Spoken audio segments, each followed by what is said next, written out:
प्रिय विद्यार्थियों, BCom part 1 में बिजनेस लॉ में आज अपन बात करेंगे स्वीकृति की, यानी एक्सेप्टेंस की। देखिए, लास्ट टर्म पर जब अपन ने पढ़ाई करी थी तो उसमें अपन ने प्रस्ताव के बारे में जाना था।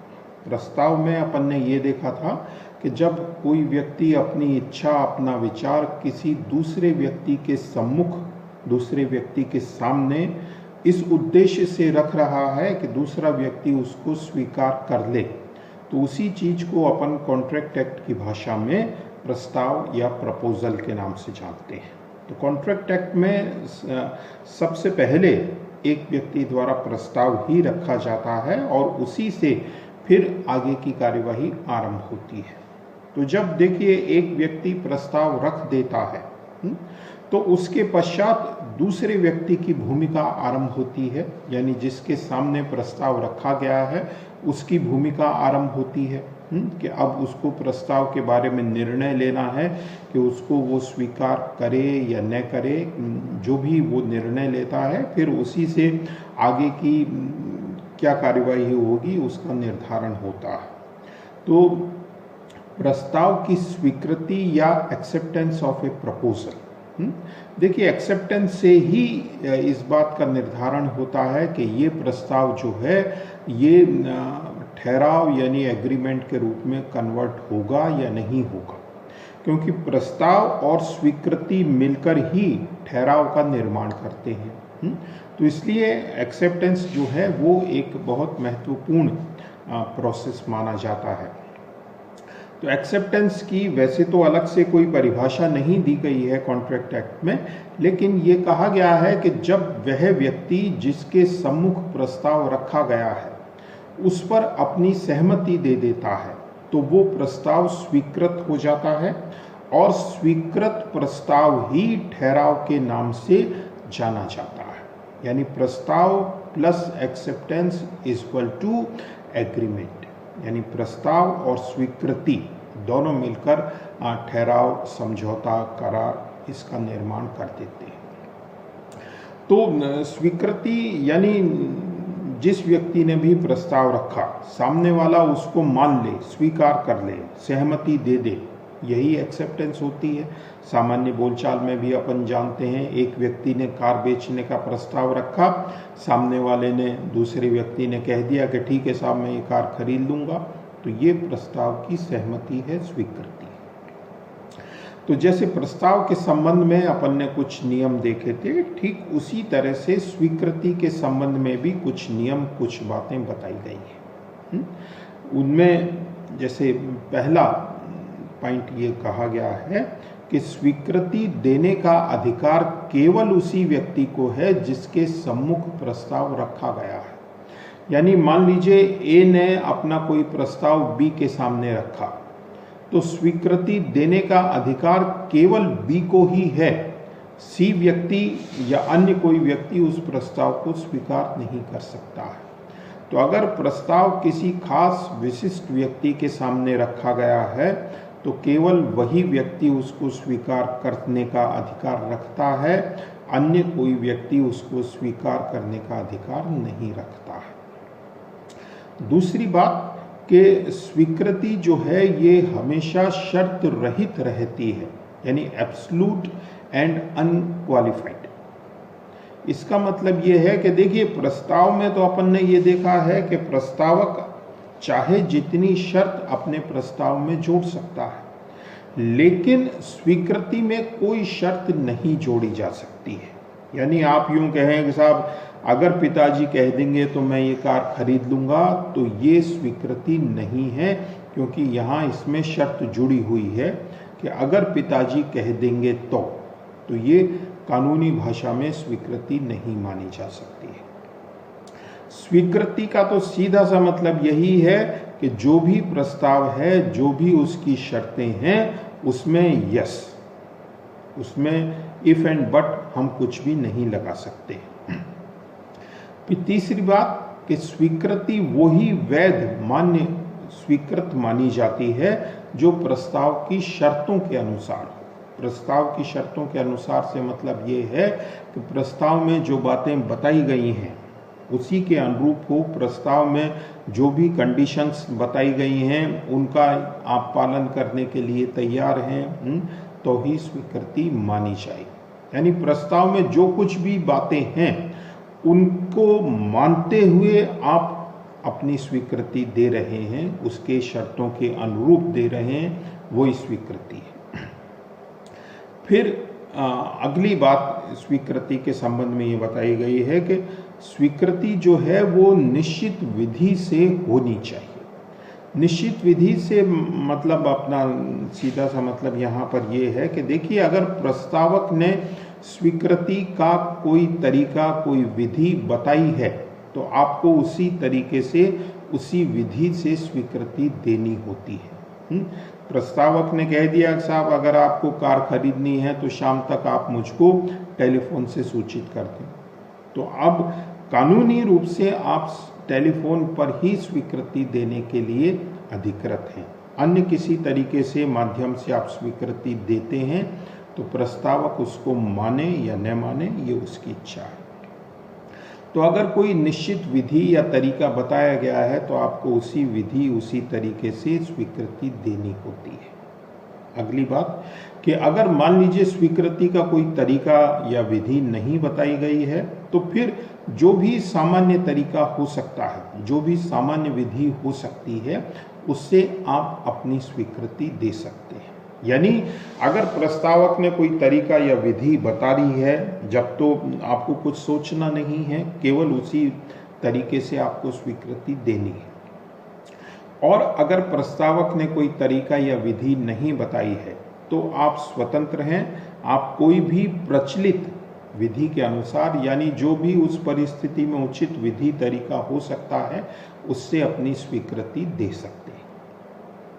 फिर अगली बात कि प्रस्ताव की स्वीकृति निश्चित समय में होनी चाहिए। देखिए, अगर कोई प्रस्ताव की समय सीमा है तो आपको उस समय सीमा में ही प्रस्ताव को स्वीकार करना होता है।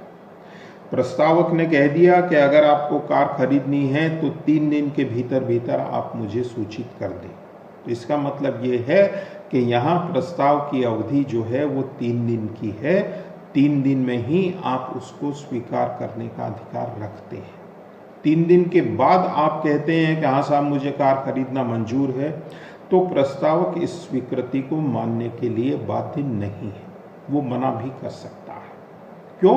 उसका कारण ये है कि देखिए, जब आपको 3 दिन का समय दिया था और 3 दिन में आपने कोई जवाब नहीं दिया, तो हो सकता है कि प्रस्तावक ने यही प्रस्ताव किसी दूसरे के सामने रख दिया। तो अब दूसरे व्यक्ति के सामने जब प्रस्ताव पहुंच चुका है तो आप अब स्वीकृति देने का अधिकार नहीं रखते। फिर अगली बात कि अगर निश्चित समय अवधि नहीं बताई गई है तो फिर कॉन्ट्रैक्ट एक्ट कहता है कि प्रस्ताव की स्वीकृति उचित समय में होनी चाहिए। उचित समय से क्या मतलब है? Reasonable time. देखिए, रीजनेबल टाइम से अपना तात्पर्य ये होता है कि पहले तो आप ये समझ लीजिए कि कोई भी प्रस्ताव जो है वो अनिश्चित काल तक जीवित नहीं रह सकता है।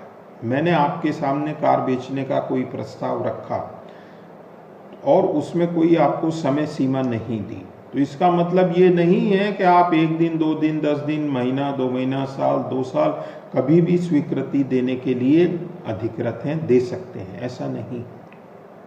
कॉन्ट्रैक्ट एक्ट ये कहता है कि एक रीजनेबल टाइम के बाद प्रस्ताव स्वतः ही समाप्त मान लिया जाता है। अब रीजनेबल टाइम कितना होगा ये सब डिपेंड करता है परिस्थितियों के अनुसार, प्रस्ताव की विषय वस्तु क्या है उसके अनुसार हम ये तय करते हैं कि रीजनेबल टाइम कितना माना जाए। जो चीज़, जो वस्तु जितनी जल्दी खराब होती है, नष्ट होती है, उसका रीजनेबल टाइम उतना ही कम होता है। फल फ्रूट है, रीजनेबल टाइम 1 दिन से ज़्यादा नहीं हो सकता है। कोई बड़ा सौदा है थोड़ा, तो उसका रीजनेबल टाइम 2-3 दिन का हम मान सकते हैं। और बड़ा सौदा है तो उसमें रीजनेबल टाइम जो है 5-7 दिन का हो सकता है। लेकिन ये आप ध्यान रखिए कि कोई भी प्रस्ताव जो है वो हमेशा जीवित नहीं रहेगा। फिर अगली बात कि अगर कोई पक्षकार प्रस्ताव की शर्तों का पालन करता है तो उसको भी स्वीकृति माना जाता है। यानी स्वीकृति का एक तरीका, एक माध्यम ये भी है कि यदि प्रस्ताव में जो बातें, जो शर्तें बताई गई थी, आप उनको स्वीकार करते हैं, उनको मानते हैं, उनके अनुसार कार्यवाही करते हैं, तो वो भी स्वीकृति है। जैसे कार्लिल बनाम कार्बोलिक स्मोक बॉल कंपनी का एक केस है, उसमें कंपनी ने ये कहा कि जो भी हमारी बताई हुई विधि से दवा का प्रयोग करेगा और बीमार रहेगा, तो उसको कंपनी एक निश्चित धनराशि इनाम के रूप में देगी। तो देखिए, मैडम कार्लिल ने उस दवा का प्रयोग किया, निश्चित विधि से किया, तो इसका मतलब क्या हुआ कि उन्होंने प्रस्ताव की शर्तों के अनुसार कार्य किया, और प्रस्ताव की शर्तों के अनुसार कार्य करना ये भी स्वीकृति का एक तरीका है, एक माध्यम। यानी आपको पहले ये कहने की जरूरत नहीं है कि मुझे प्रस्ताव मंजूर है और फिर आप प्रस्ताव की शर्तों के अनुसार कार्य करें। आप सीधे ही प्रस्ताव की शर्तों के अनुरूप उसके अनुसार कार्य करते हैं, तो वो भी स्वीकृति मानी जाती है। फिर अगली बात कि एक बार यदि आप किसी प्रस्ताव को अस्वीकार कर चुके हैं, तो उसी प्रस्ताव को आप दोबारा स्वीकार नहीं कर सकते। आपको मान लीजिए 7 दिन का समय दिया था और तीसरे ही दिन आपने कह दिया कि साहब मुझे तो ये प्रस्ताव मंजूर नहीं, तो हालांकि समय सीमा 7 दिन की थी, लेकिन तीसरे ही दिन आपने निर्णय ले लिया और बता दिया कि मुझे ये प्रस्ताव मंजूर नहीं है, तो अब आप इसी प्रस्ताव को दोबारा स्वीकार करने का अधिकार नहीं रखते। अब 2 ही विकल्प हैं आपके सामने कि या तो आप खुद अपनी तरफ से प्रस्ताव रखें या फिर प्रस्तावक दोबारा आपके सामने प्रस्ताव रखें। फिर अगली बात कि प्रस्ताव जाने बिना स्वीकृति नहीं हो सकती है। यानी आपने हाँ तो कर दिया, स्वीकार तो कर रहे हैं आप किसी चीज को, लेकिन प्रस्ताव में क्या बात है उसकी आपको अगर जानकारी नहीं है, यानी कम्युनिकेशन ऑफ प्रपोजल नहीं हुआ है, तो प्रस्ताव की स्वीकृति नहीं मानी जा सकती।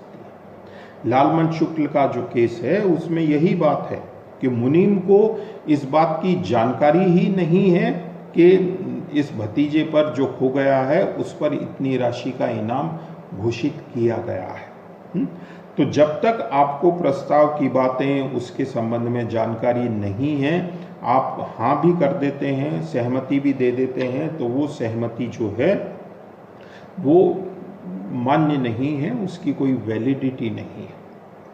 फिर स्वीकृति का संवहन आवश्यक है। देखिए, जिस तरह से प्रस्ताव का संवहन जरूरी है, ठीक उसी तरह से स्वीकृति का संवहन भी जरूरी है। आपने मन ही मन सोच लिया कि हाँ मुझे कार खरीदनी है, लेकिन जब तक दूसरे पक्षकार को, जिसने प्रस्ताव रखा है, उस तक आपकी बात नहीं पहुंच रही है, जब तक उस स्वीकृति का कोई मतलब मायने नहीं है। तो जैसे प्रस्ताव का संवहन जरूरी है, उसी तरह से स्वीकृति का संवहन भी जरूरी होता है। फिर स्वीकृति स्पष्ट और गर्भित दोनों प्रकार की हो सकती है। जैसे स्पष्ट और गर्भित प्रस्ताव होता है, ठीक उसी तरह से स्वीकृति भी स्पष्ट और गर्भित हो सकती है। गर्भित स्वीकृति या इम्प्लाइड एक्सेप्टेंस क्या होता है कि जब आपका हाव भाव, आपका आचरण, आपके व्यवहार से पता लगे कि आप किसी प्रस्ताव को स्वीकार कर रहे हैं, तो ये गर्भित स्वीकृति होती है। फिर मौन रहना, चुप रहना, ये स्वीकृति नहीं मानी जा सकती है। देखिए, मौन रहने से यहाँ पर मतलब सिर्फ बोलने तक ही सीमित नहीं है, बल्कि अगर आप कोई भी रिएक्शन नहीं देते हैं तो उसको मौन रहना कहते हैं। और अगर कोई पक्षकार मौन रहता है, चुप रहता है, तो सामान्यतः हम उसको स्वीकृति नहीं मानते। और लास्ट इसमें पॉइंट आता है प्रति प्रस्ताव, या जिसको अपन काउंटर ऑफर कहते हैं। काउंटर ऑफर भी स्वीकृति नहीं होता है। काउंटर ऑफर का मतलब ये होता है कि प्रस्ताव के बदले प्रस्ताव। एक पक्षकार ने प्रस्ताव रखा कि मैं 40,000 में कार बेचना चाहता हूं, और आपने ये कहा कि साहब 40 नहीं 30,000 में बेचनी है तो बोलो। तो ये जो आप कह रहे हैं कि 30,000 में बेचनी है तो बोलो, ये प्रति प्रस्ताव है। तो प्रति प्रस्ताव जो है उसको हम स्वीकृति नहीं मानते।